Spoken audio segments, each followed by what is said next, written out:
Senhor, em seu nome,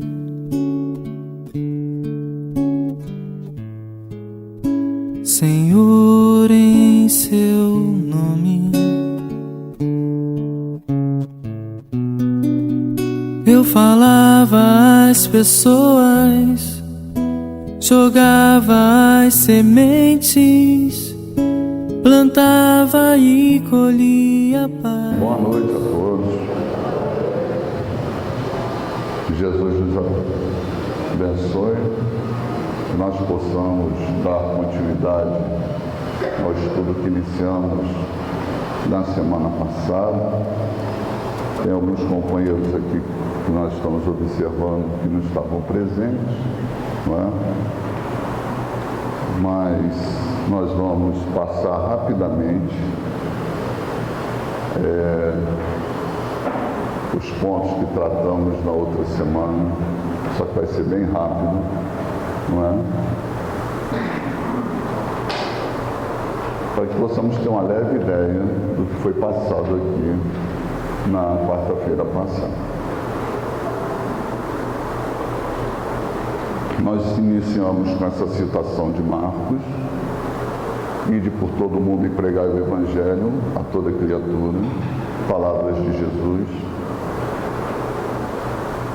Logo em seguida, parte de Lucas 9:6, então eles saíram e foram pelos povoados, pregando o Evangelho e fazendo curas por toda parte.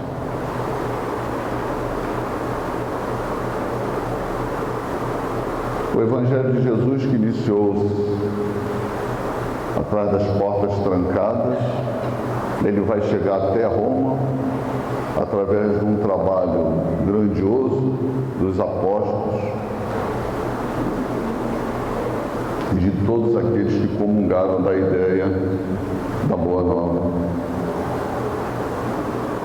Acompanhe em particular atividades de Pedro e Paulo e os atos do Espírito Santo, e nós fizemos referência que toda vez que falássemos aqui em Espírito Santo, estaríamos identificando espíritos santificados na luz e no amor, cooperadores do Cristo desde os primeiros tempos da humanidade, como está no livro de Emmanuel, Paulo Estevão, no rodapé de página. Vamos ver o movimento livre e desimpedido do Evangelho da costa do Mediterrâneo, vamos de Jerusalém a Samaria, da Palestina até a Ásia Menor e da Grécia até Roma.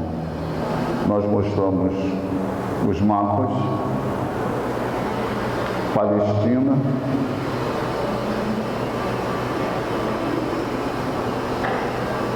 vamos falar do autor, que é Lucas.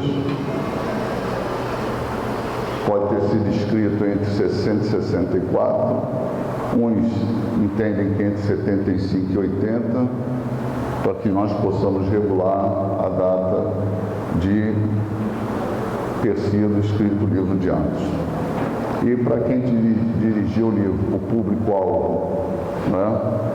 Para quem Lucas escreveu esse livro, no prólogo de Atos encontramos uma referência a Teófilo, que poderia ser esse Teófilo. Então fizemos aqui referência, poderia ser um centurião, poderia ser um soldado romano ou alguém da elite romana, não é? Que ele teria a finalidade de esclarecer. Teófilo, além do nome próprio, também tem o sentido daquele que ama a Deus. Paulo cita Lucas em várias passagens de suas cartas. É o companheiro de trabalho em Filemão, caro médico Colossenses, e enquanto está preso em Roma, ele diz que é o único que está com ele naquele momento. Dividido em dois temas principais: a primeira, a expansão universal e desimpedida do Evangelho, e o segundo tema é a separação entre o cristianismo e os judeus.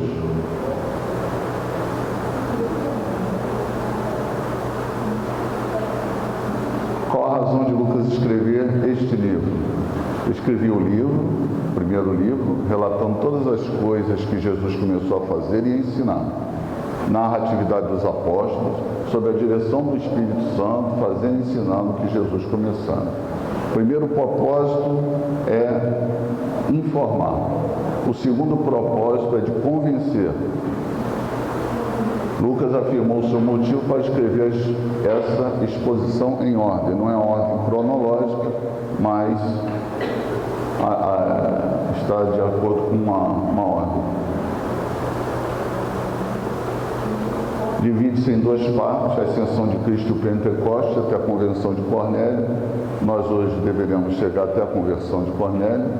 E o envio de Saulo a Barnabé para pregar os gentios. Então, a ascensão de Jesus, não é? E aqui nós fizemos uma referência que ocorre um fato interessante, que é um fenômeno de efeitos físicos. Nos prendemos um pouquinho aí e chegamos até aqui. Substituição de Judas. Depois de terem retornado, após o episódio da crucificação de Jesus, vai haver uma necessidade entre os apóstolos de substituir a Judas. E deixamos aquela pergunta: quais seriam os requisitos necessários para substituir Judas? Alguém deu uma olhada? Sim, pois não. Pode falar. Fique à vontade. Pode falar. Fala, Alex. Por favor.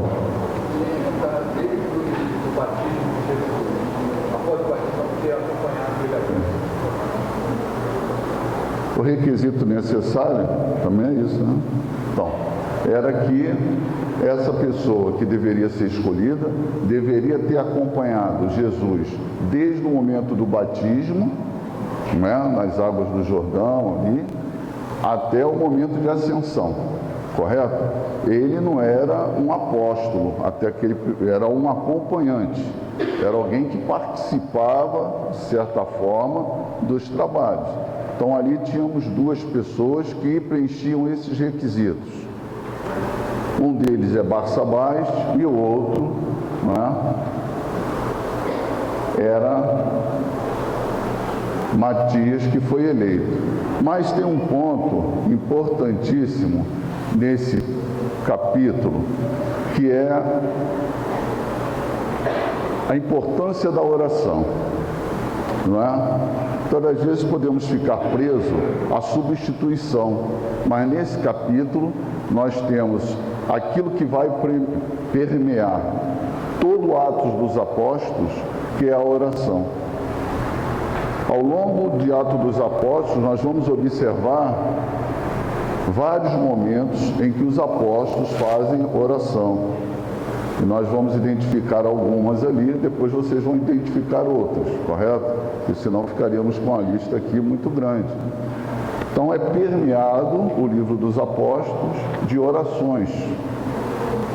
E a importância da oração, nós sabemos, é tratada pelo codificador em O Livro dos Espíritos, mais precisamente, e no Evangelho segundo o Espiritismo, na coletânea de preces. Kardec estava devidamente antenado, não é? Orientado, com a mente aberta para a importância da oração em nossas vidas.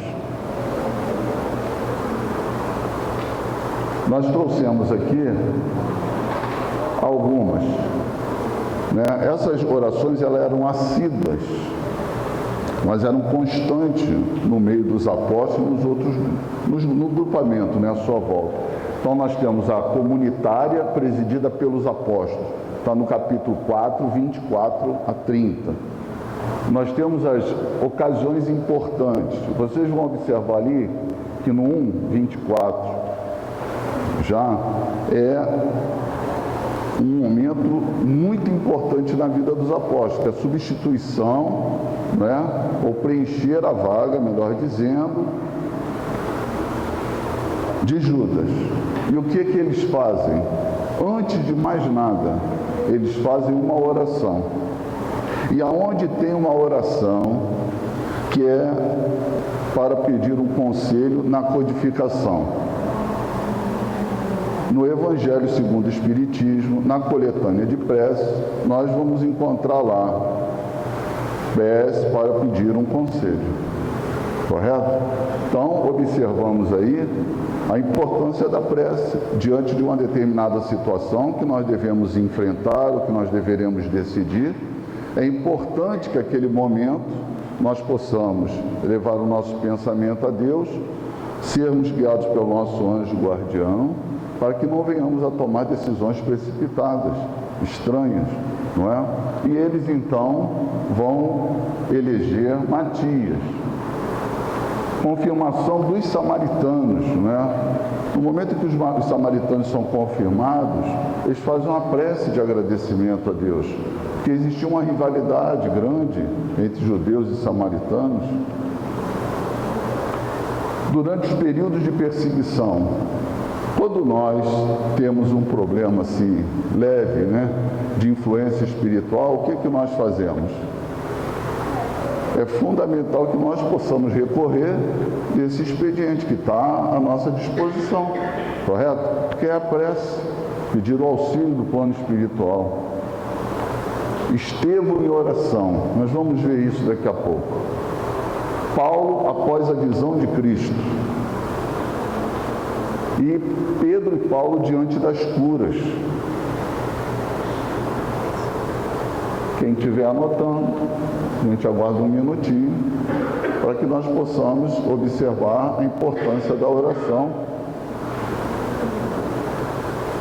E aí, como falamos anteriormente, nós vamos encontrar no Livro dos Espíritos, quando fala da prece das perguntas 658 às 666, no Evangelho segundo o Espiritismo é uma coletânea de prece, tá? Mas nós também vamos ter uma referência anterior às preces inteligíveis, que é uma colocação também do Evangelho segundo o Espiritismo. Pentecostes. Nós vamos chegar agora nesse capítulo que fala do Pentecostes. Pentecostes era um momento especial na vida do judeu. Eles, nesse momento, eles migravam das mais diversas regiões para essa festa. Porque essa festa era a festa da aliança, né? Era a renovação da aliança. Tinha por significado também os 50 dias, quando eles quando fugiram, não é? E chegaram até o Monte Sinai, e Moisés recebe a tábua da lei. Então isso era um momento para eles importantíssimo. O Pentecostes ficou conhecido para nós, mas como aquele dia em que o Espírito Santo desceu sobre os apóstolos e as línguas de fogo ali se via e eles começaram a falar. Bom, então nós vamos lá. Estavam todos reunidos no mesmo lugar. De repente, veio do céu um ruído, como agitar-se de um vendaval impetuoso que encheu toda a casa onde se encontravam. Apareceram-lhes então línguas como de fogo, que se repartiram e pousaram sobre cada um deles. E todos ficaram repletos de Espírito Santo e começaram a falar em outras línguas, conforme o Espírito lhe concedia se exprimisse. Não é? Então nós vamos observar aqui um fato interessante, que estavam todos reunidos e de repente veio do céu um ruído. Depois um vendaval impetuoso.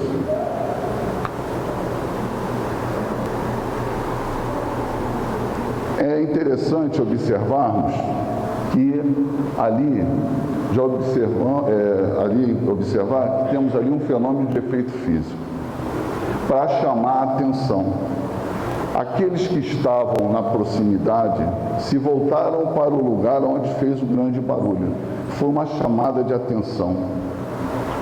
O barulho e o vendaval. Interessante que quando os espíritos começaram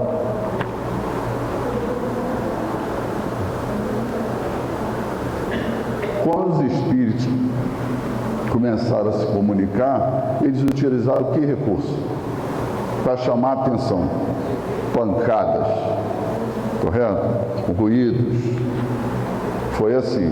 Vamos trazer agora para a doutrina espírita. Isso chamou a atenção, não chamou? Chamou muita atenção. As pessoas queriam saber o que acontecia. Se era um fenômeno elétrico, magnético, até o ponto que se chegou à conclusão que aquilo era uma ação dos espíritos, utilizando o fluido do médium, com o fluido dos espíritos, nós tínhamos os fenômenos de efeito físico. Esse fenômeno de efeito físico é um fenômeno retumbante, e isso faz com que eles se voltem para a direção aonde estão os apóstolos. Bem, dali eles saem da casa e começam a falar em línguas. Um outro fenômeno. Ali primeiro um fenômeno de efeito físico. Depois um fenômeno de efeito inteligente. Aonde eles vão falar e ser compreendido por todos aqueles que ali estavam. Diz que falam em línguas. É um processo psicofônico, onde o espírito, para se exprimir, toma a corda vocal do médium e ele não tem como controlar isso. Vamos mais à frente. Mas dentro desse capítulo, nós ainda vamos observar um ponto que vamos fazer referência também com a doutrina, que é a respeito de Pedro.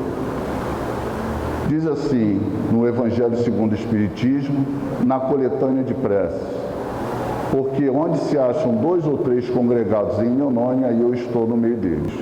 Para estarem reunidos em nome de Jesus, não basta a presença material, pois é necessário que estejam espiritualmente, pela comunhão de intenções e de pensamentos voltados para o bem. Então Jesus se encontra no meio da reunião. Ele ou os espíritos puros que o representam. O Espiritismo nos faz compreender de que maneira os espíritos podem estar entre nós. É graças ao seu corpo fluídico ou espiritual e com a aparência que nos permita reconhecê-lo, caso se tornassem visíveis. Quanto mais elevados na hierarquia, maior é o seu poder de irradiação, de maneira que, possuindo o dom da ubiquidade, pode estar simultaneamente em muitos lugares, para tanto, basta a emissão de um raio do seu pensamento. Bom, e nós tiramos ali uma referência do livro de Atos, que está em o Evangelho segundo o Espiritismo. Então, com certeza, o codificador leu o livro de Atos. Com certeza ele deve ter lido, porque senão ele não tinha colocado aquilo ali, concorda? E acontecerá nos últimos dias, diz o Senhor, eu derramarei do meu espírito sobre toda a carne. Profetizarão os vossos filhos e vossas filhas, e os vossos mancebos terão visões, e os vossos anciãos sonharão sonhos, e certamente naqueles dias derramarei do meu espírito sobre os meus servos, sobre as minhas servas, e profetizarão. Tá? Então, é o prefácio. Quis o Senhor que a luz se fizesse para todos os homens e que a voz dos espíritos penetrasse por toda a parte, a fim de cada um pudesse obter a prova da imortalidade. É com esse objetivo que os espíritos se manifestam hoje por toda a terra e que a mediunidade, revelando-se entre as pessoas de todas as idades e todas as condições, entre homens e mulheres, crianças e velhos, constitui o sinal de que os tempos chegaram.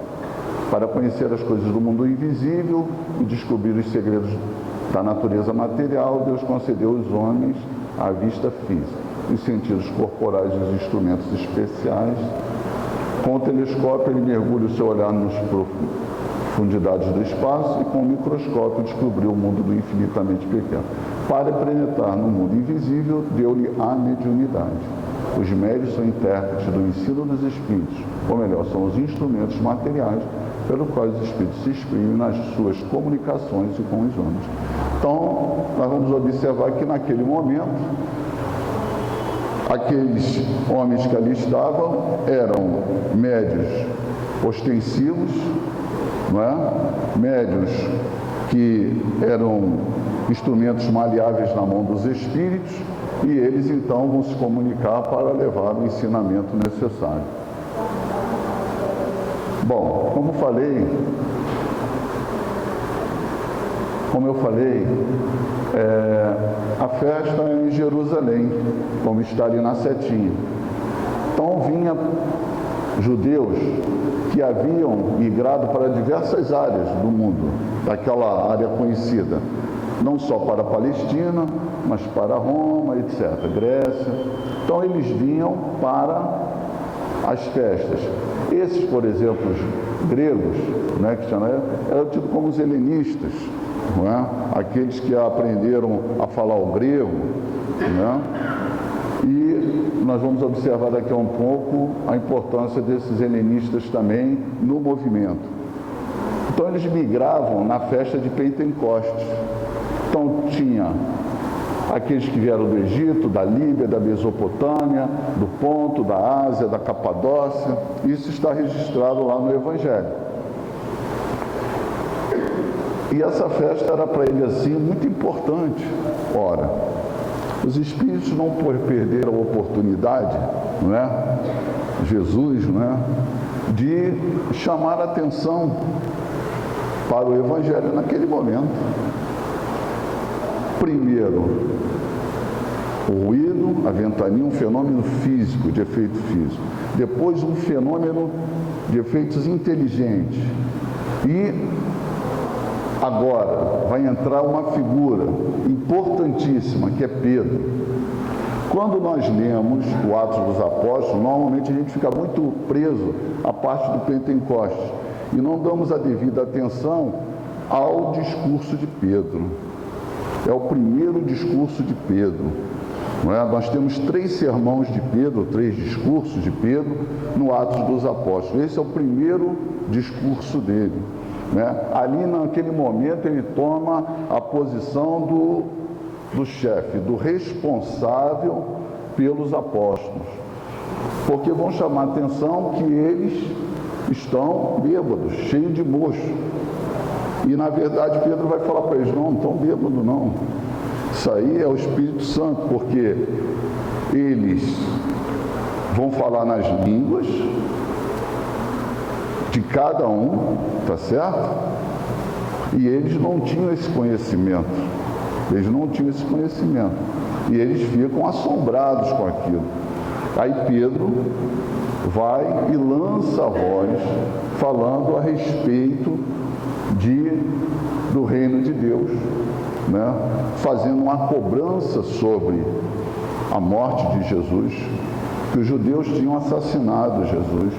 É uma colocação dura no final do discurso de Pedro, e ele usa uma passagem do livro de Joel, do profeta antigo, tá? Joel 3, aquele derramarei do meu espírito sobre toda a carne, que está em Atos dos Apóstolos, né? Que Allan Kardec também usa no livro do Evangelho. É uma passagem do livro de Joel. E ele cita ainda 2 passagens do livro dos Salmos. Uma de Joel e 2 do livro dos Salmos. Não podemos perder de atenção que os Espíritos, na codificação, dizem para nós, lede os Salmos. Sabe onde está isso? Pergunta 275 de O Livro dos Espíritos. Está lá textualmente, lede os Salmos. A gente passa por cima e nem dá atenção. Então, faz citação desse discurso de uma forma dura contra os sacerdotes, não é? E ao final daquele momento, destinado a quem? A um grupo de judeus tementes a Deus que estavam em Jerusalém para o Pentecostes. Tementes a Deus. Esses judeus tementes a Deus, não que eles tinham temor de Deus não, tá? Não. eles tinham respeito a Deus. Quem eram os tementes? Porque tinha os prosélitos e os tementes. Os tementes a Deus eram aqueles que simpatizavam com a religião judaica, eles simpatizavam com ela, não eram circuncisados e não obedeciam o ritual. Tinham simpatia, como às vezes alguém que tem simpatia pela doutrina espírita. Vem aqui e tal, olha, legal e tal, mas eu não quero participar de nada, tá certo?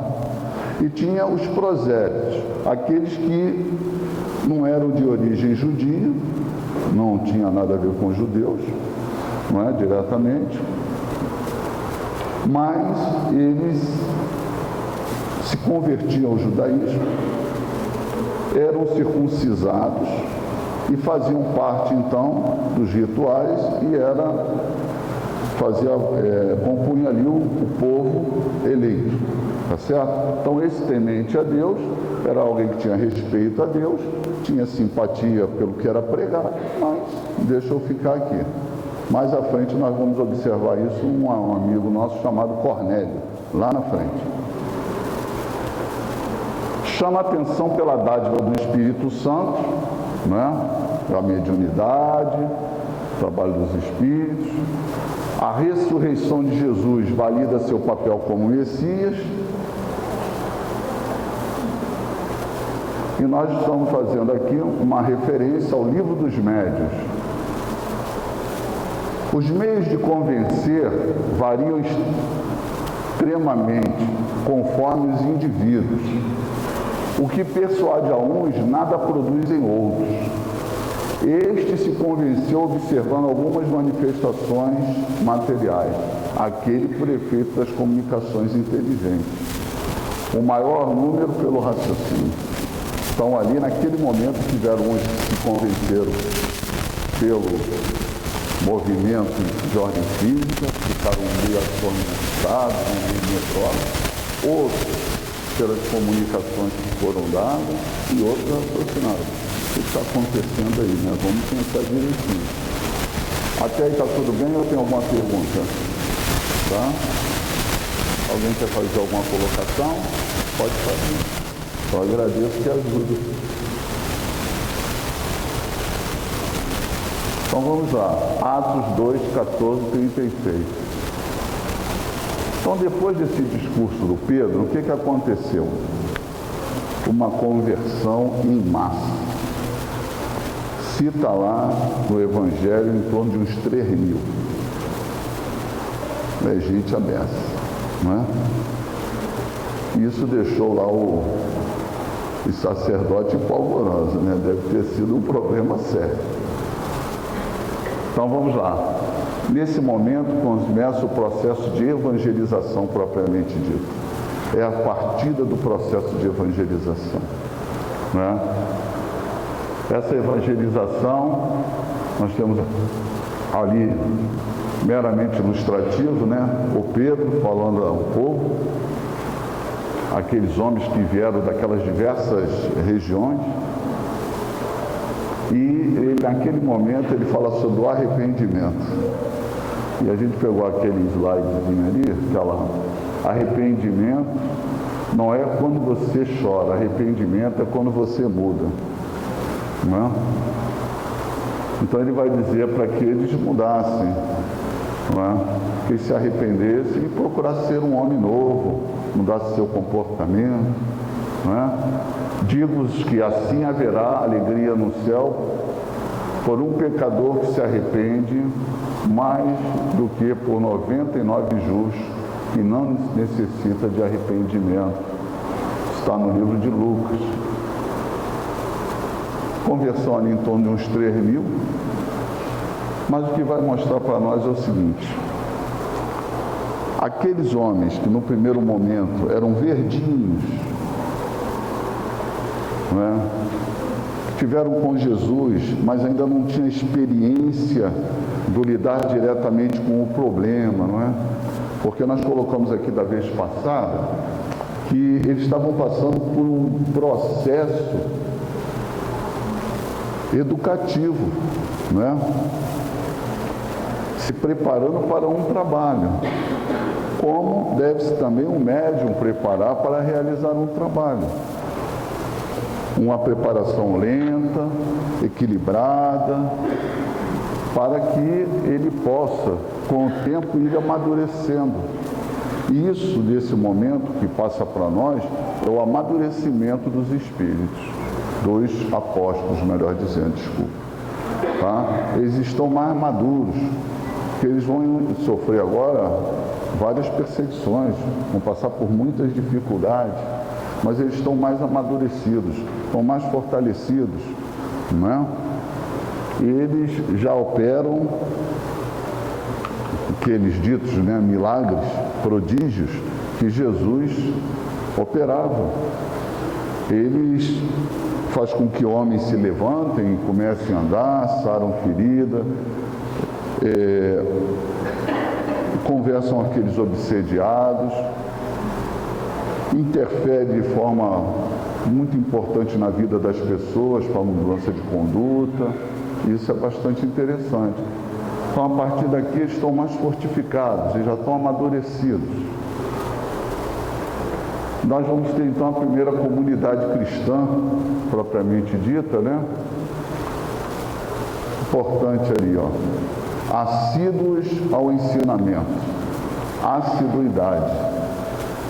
Tudo que a gente faz, né? É importante termos assiduidade, né?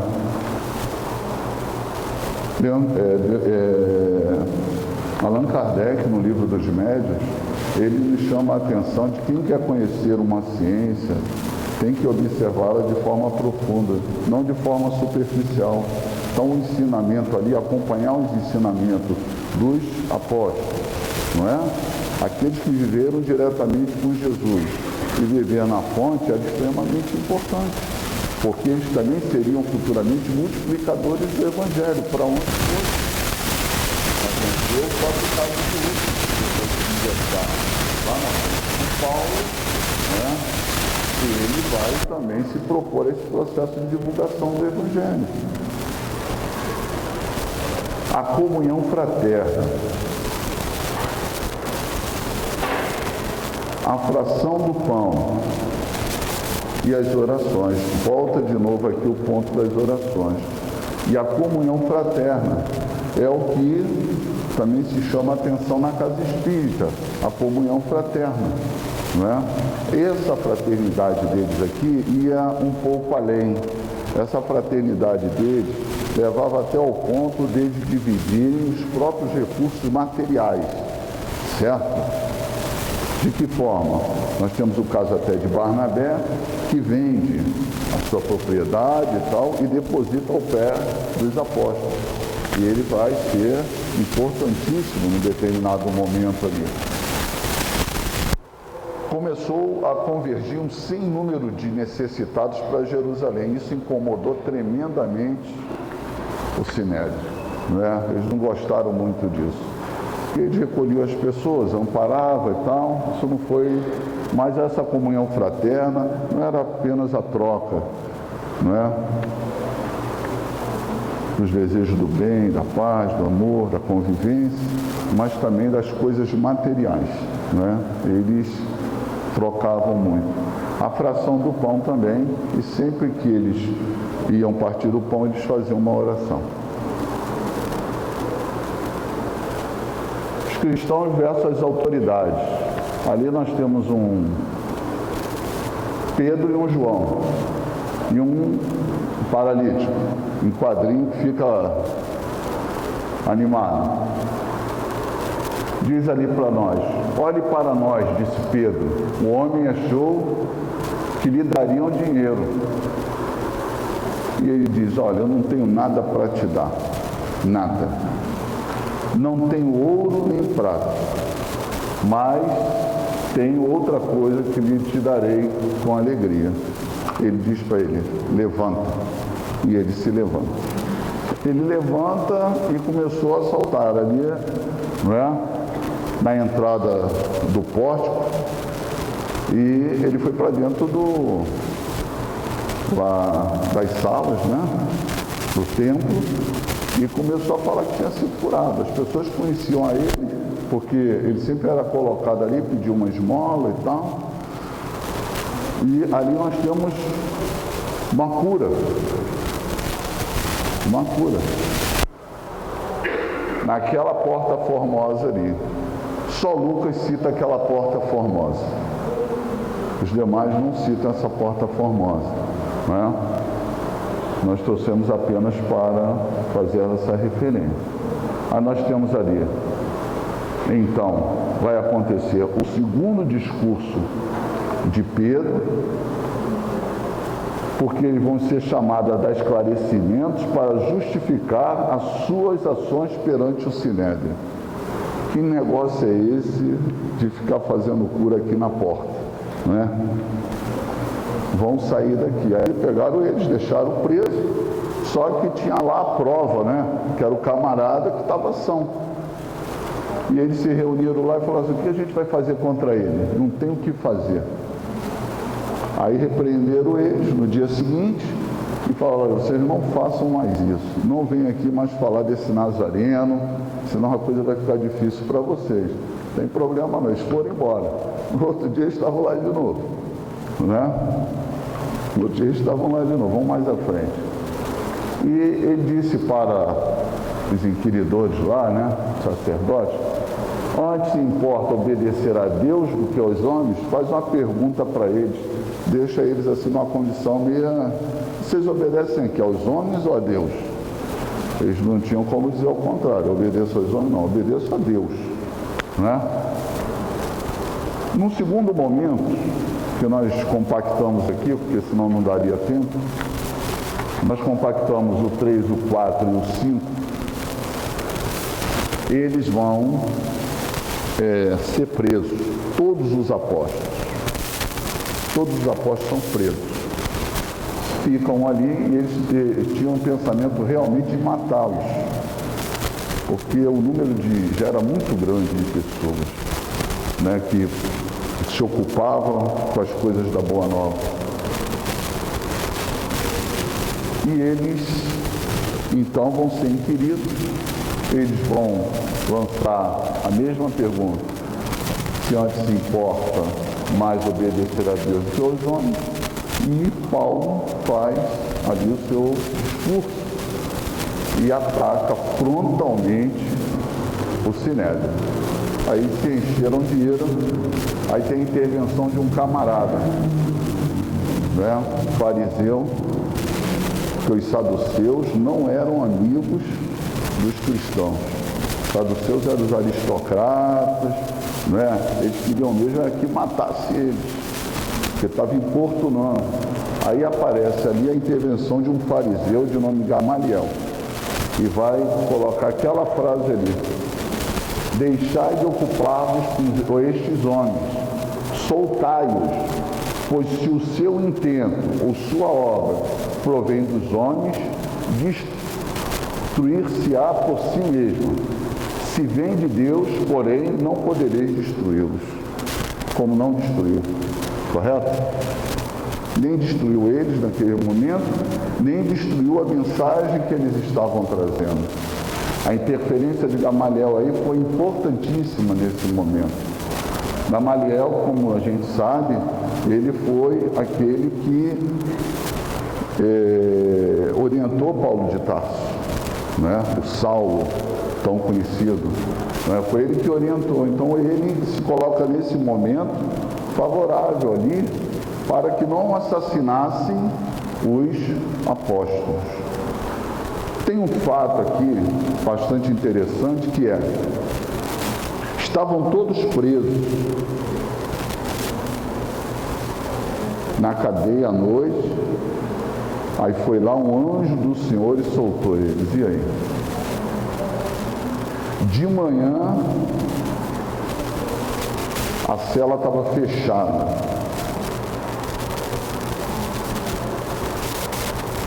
Foram lá no templo e falaram: os caras não estão lá não.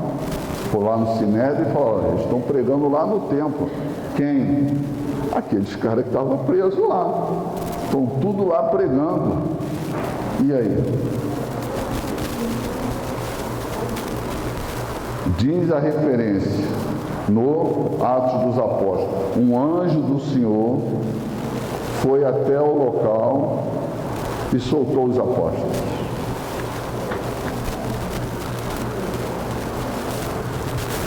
Podemos dizer que aconteceu um fenômeno de efeito físico ali? Podemos? Porque não tem referência no Evangelho que tenha sido qualquer pessoa, o vigia, que abriu a cela, correto? Fica aí para a nossa meditação. Mas pode ter acontecido um fenômeno de efeito físico? Pode. Um médium que é um doador de ectoplasma, de grande porte. Pode acontecer que ele, querendo entrar em casa, o espírito se utilize do seu próprio fluido, já que não comunga muito bem com ele, e ele não consegue abrir a porta da casa dele? Pode ou não pode? Pode ser? Pode. Então nós fazemos uma pergunta com referência a essa alusão no Atos dos Apóstolos, que um anjo do Senhor foi até o local e soltou os apóstolos. Pode ser possível? Pode ser possível, não é? Nós não temos referências maiores, mas pode ser possível. Um determinado espírito, dependendo da situação, pode utilizar-se do fluido de um médium apto para o fenômeno de materialização? Pode. Então é para a gente pensar, correto? Vamos levar para os nossos estudos aí, não é? Pergunta? Escolha dos 7.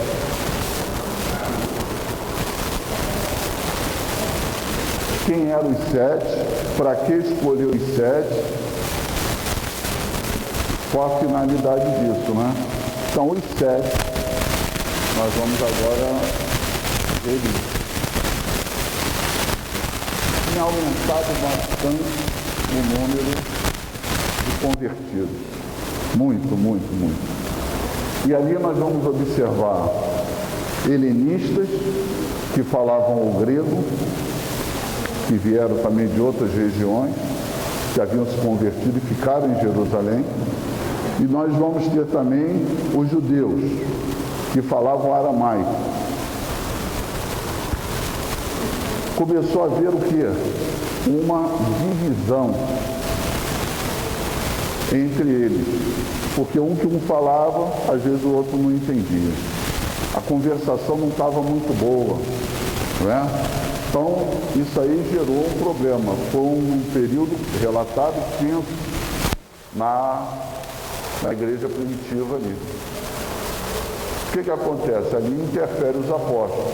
Eles se reúnem e dizem o seguinte: olha só, vocês têm que se entender. Vocês têm que procurar um acordo aí. Mas não está dando. Eles estão abandonando as viúvas. As viúvas, elas precisavam ser alimentadas, não é? Tanto ela como as crianças. E o que aconteceu? Os judeus lá, falavam aramaico e tal, não estavam dando a devida importância às viúvas. Então isso gerou também um problema. Aí o que eles fizeram? Vocês vão fazer o seguinte: escolhe aí, dentre vocês, 7. Por que 7? Os números têm uma significação muito grande, né? Para eles.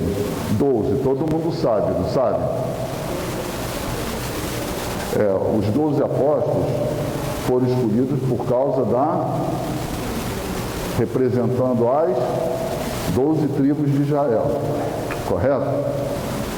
E os 7? Por que 7?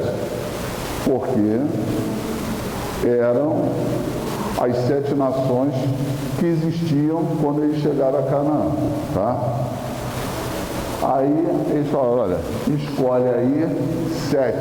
E nesses 7 estava Estevão, que era um helenista.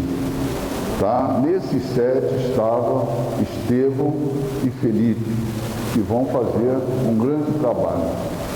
E eles vão ficar responsáveis por servir a comida para o serviço, porque os apóstolos falaram, ou bem a gente prega, socorre, ou a gente vai servir a mesa. Tem que ter o DAPS aí, não é DAPS? Tem que ter o DAPS lá da igreja primitiva, ó. Tem que ter um DAPS aí, senão não dá. Ou o camarada faz ministra por um lado, ou ele faz outra coisa. Então eles elegeram esses aqui, Felipe, Prócoro, Nicanor, Timão, Pármenas e Estevão. E a referência que tem de Estevão é um homem cheio de fé e do Espírito Santo. Ou seja, Estevão tinha uma mediunidade de grande potencial. Era um médium bastante ostensivo, né? Nós vamos ver oportunamente. E Nicolau, que era um prosélito de Antioquia. Vocês já não preciso falar de novo sobre o prosélito não, né? Prosélito é aquele camarada que não tinha origem judia, correto? Mas ele era circuncisado e obedecia o ritual, tá? Praticava. O temente era diferente, correto? Então está escrito. Então vamos aparecer ali Estevão, cheio de graça e de poder, operava prodígios e grandes sinais entre o povo.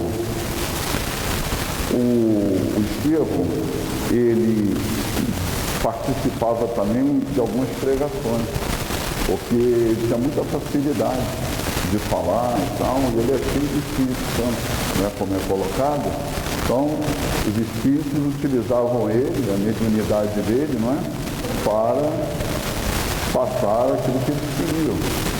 Era forte na argumentação. Os libertos ficam perturbados, não tendo como superá-lo na argumentação. Esses libertos aí, que implicou muito com o Estevão, foram os camaradas que lá pelo ano 68 foram levados como escravos e depois eles retornam, 68 a.C., 68 anos antes de Cristo. Depois eles retornam, tá? Então eles implicavam muito com o Estevão, acusados de conspiração, perjúrio e manipulação da multidão. Denunciaram-no por blasfêmia contra o templo e a lei. Seu rosto assemelhava-se ao de um anjo. Né? Nós vamos observar que tem um momento em que temos a transfiguração. Aqueles que viam Estevão, observar aquele processo de transfiguração. O mesmo que aconteceu com Moisés quando ele desce do Sinai com as tábuas da lei. Né? Há uma transfiguração no rosto de Moisés. Né? Isso a gente vai ver um pouquinho mais à frente. Fenômeno de transfiguração ali. Então nós temos ali o Estevão, o Sinédrio, e ele vai então defender-se diante do Sinédrio. Em Atos 7, 1:60. Deus se revelou fora da Terra Santa, porque os judeus diziam que Deus se revelou na Terra Santa. Ele diz, Deus se revelou fora da Terra Santa. O povo de Deus culminou toda uma história de rejeição dos líderes que ele enviou.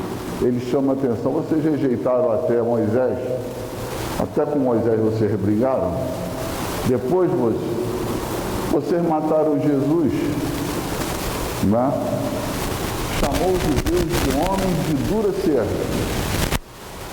E nesse momento ele faz uma oração. Ele é arrastado para fora do templo e é morto, apedrado. E as vestes dele são colocadas ao lado de Saulo. Então, morreu com as palavras de Jesus nos lábios, pedindo a Deus que recebesse seu espírito e perdoasse a multidão. Esse daqui é um dos discursos de Atos dos Apóstolos. Nós temos 10 discursos em Atos dos Apóstolos. 10. 3 são de Paulo, 3 são de Pedro. Um de Jesus, o outro com o de Paulo por cá. Tá bom? Então, morreu com as palavras de Jesus nos lábios, pedindo a Deus que recebesse seu Espírito e perdoasse a multidão. Não é? É como a gente faz quando é agredido, né? O espírita faz isso. Quando ele é agredido, ele não retribui, né, com a mesma moeda. Ele eleva o pensamento a Deus e fala: Senhor, perdoa que meu irmão deve estar com algum problema. Não é isso? É mais ou menos assim que a gente faz. Mas, né? Aí o cara estava morrendo e falou: não, perdoa eles estão por fora, a gente não sabe de nada. Né? Dá para aprender um pouquinho com esses camaradas, né? Os caras são bons, né? Felipe em Samaria. Depois da morte de Estevão, o que aconteceu? Alguns apóstolos fugiram de Jerusalém, saíram, né?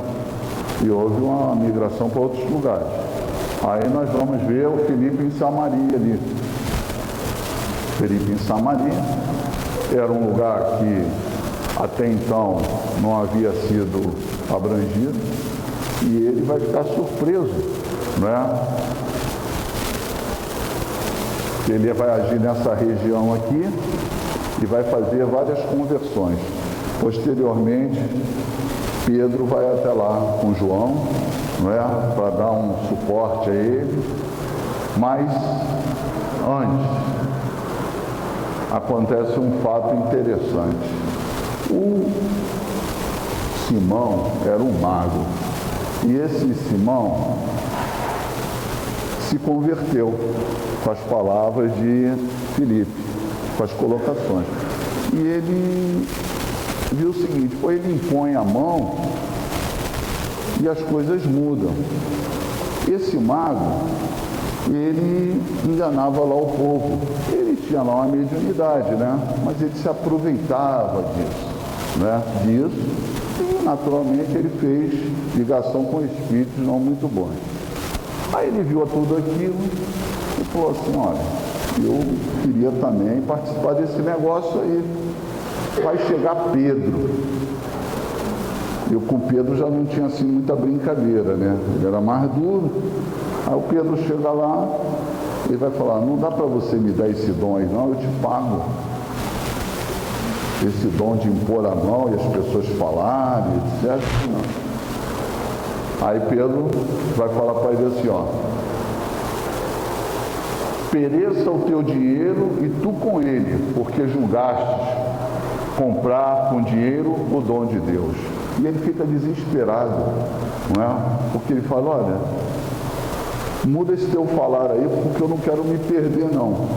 Mas nós vamos observar que nesse movimento de Filipe em Samaria, muitos processos e os espíritos do mundo saíam dando grandes gritos. Hoje nós fazemos isso nas salas de desobsessão, não é isso? No socorro, na enfermagem espiritual. E muitos paralíticos e coxos foram curados, não é?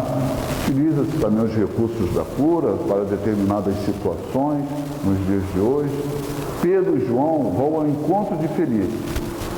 Essa imposição de mãos, como falamos, chama a atenção, principalmente ali do Simão.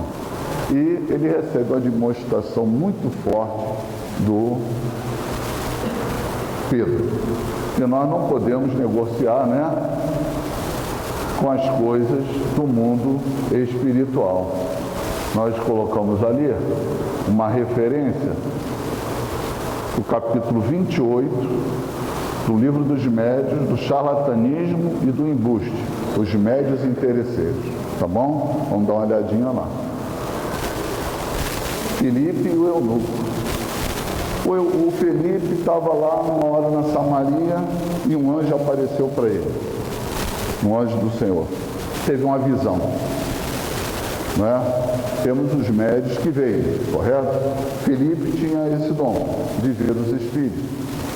E ele chega nesse momento e dizem para ele: olha, você vai lá para estrada que liga Jerusalém a Gaza, e vai passar um etíope lá e você vai levar a mensagem para ele. Ele se encontra com esse etíope na estrada. Ele era um eunuco, administrava os bens da rainha Candice e ele estava lendo Isaías. Filipe se depara com ele e falou: você está entendendo o que você está lendo? Aí ele falou: não tem ninguém para me explicar. Então, Filipe vai explicar para ele. Nós vamos observar aqui a influência dos espíritos nesse momento. O médium audiente, porque ele viu e ouviu o anjo falar.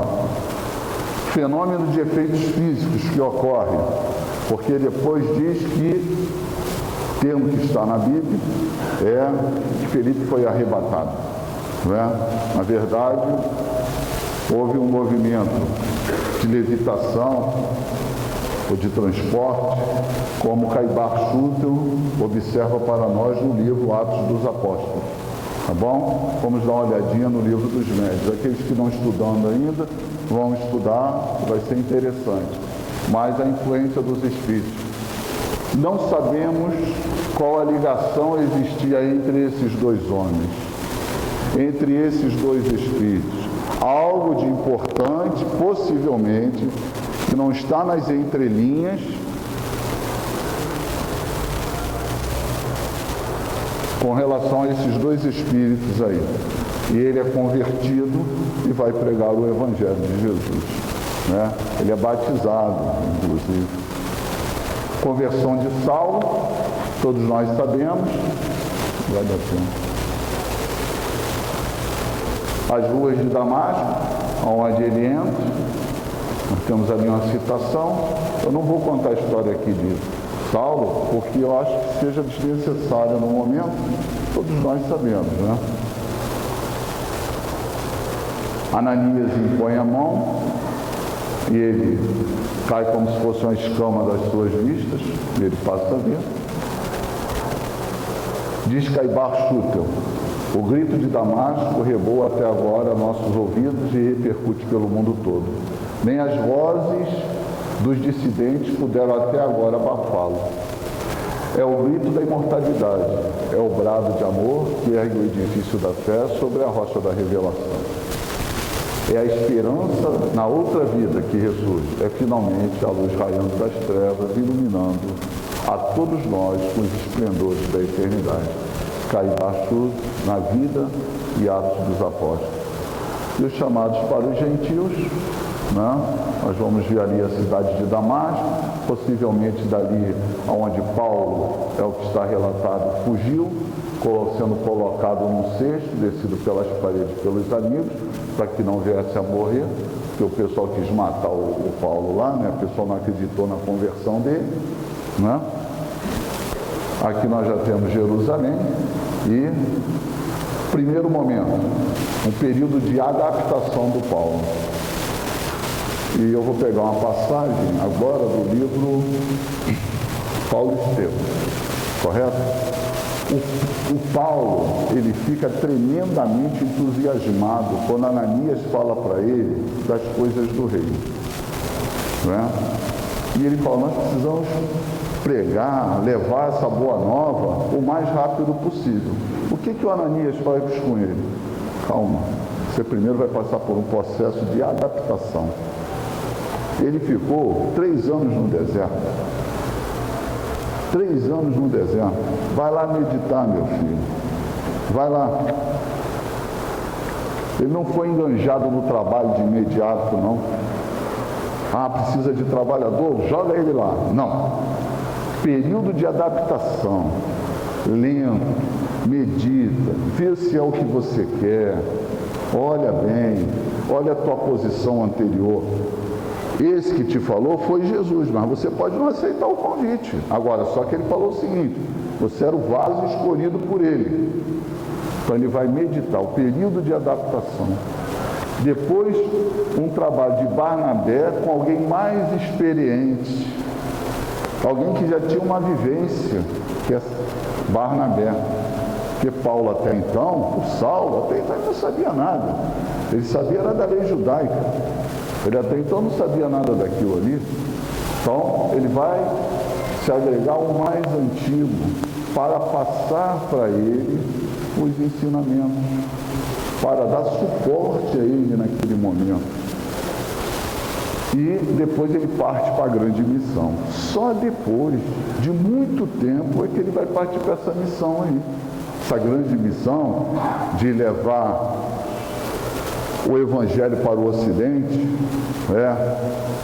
aos quatro cantos da terra, porque é através dele que se propaga o Evangelho, não é? De forma mais forte, mas há um processo que tem que ser respeitado.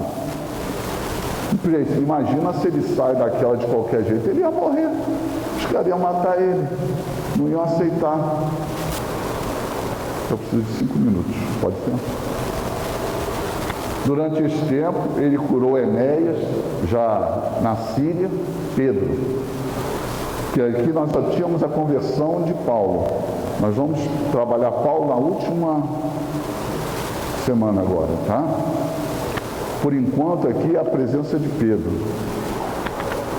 Durante este tempo ele curou Enéas, que foram inválidos por 18 anos, e ressuscitou Tabita ou Dorcas. Ressuscitou, será que Tabita ou Dorcas tinham morrido? Não. Correto?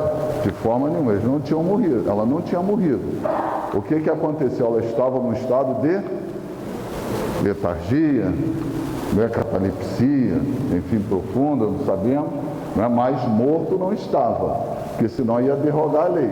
Da mesma forma que Jesus também não ressuscitou Lázaro. Ele ainda estava ligado, não é? Em determinados momentos nós vamos observar, não, ele ainda está no corpo. Bom, então nós observamos ali mais uma referência, Livro dos Espíritos, quando trata da emancipação da alma, capítulo 8 do Livro dos Espíritos, quando vai falar lá para nós da letargia, catalepsia e morte aparente. Uma discípula que acabara de falecer, coloquei ali entre aspas. Esses dois acontecimentos, tidos como milagre, fortaleceram a fé dos discípulos, não é? Porque tudo eles viam que era milagre. Pedro abriga-se na casa de Simão, um curtidor de couros. O camarada que era curtidor de couro era mal visto, né? Era uma pessoa que não tinha representação nenhuma na sociedade. Aí o Pedro vai e fica lá. Ele fez a mesma coisa que Jesus fez, ficou na casa do cara de má vida, entrou lá na casa do cara. Tem que derrubar preconceito. Então o tempo todo que nós vamos observar também o Atos dos Apóstolos, nós vamos ver a derrubada de preconceitos. No caso do eunuco ali, voltando atrás, até chegar em Cornélio, nós vamos observar isso. O eunuco, ele deveria ter dificuldade de ordens materiais, né? Bom, mas mesmo ele sendo eunuco, ele era aceito no meio dos apóstolos, como um cristão. Mas ele não era aceito no judaísmo, de forma nenhuma. Tá certo? Então ali é uma quebra de preconceito. Além do que aconteceu, nós temos que observar também a quebra de preconceito. Então, Pedro abriga-se na casa dele. A conversão é narrada em 4 etapas. Cornélio era um centurião romano. Ele e sua família, porém, eram piedosos e tementes a Deus. Temente já sabe, né? Tinham simpatia e tal. Porém, eram piedosos e tementes a Deus. Ele era generoso e tinha uma boa reputação perante a comunidade de Cesareia.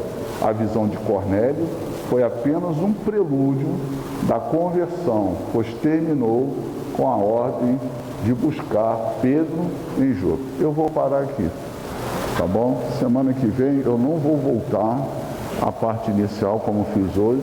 Eu tenho que acabar o Atos dos Apóstolos semana que vem de qualquer jeito, tá bom? O assunto é muito extenso, é interessante, mas nós precisamos estudar o Atos dos Apóstolos, tá bom? Então nós vamos ficar aqui. Eu vou deixar para vocês, como deixei na no estudo passado, a conversão é narrada em 4 etapas. Veja se vocês, em casa, conseguem identificar essas 4 etapas na conversão de Cornélio. Está no Atos dos Apóstolos, Ato 10, de 1 a 8. Dá uma olhadinha lá, tá bom? Teve algumas pessoas que olharam o que eu tinha deixado na semana passada, beleza? Outros não olharam, mas dá uma olhadinha, tá bom? Então, muita paz, Deus abençoe a todos.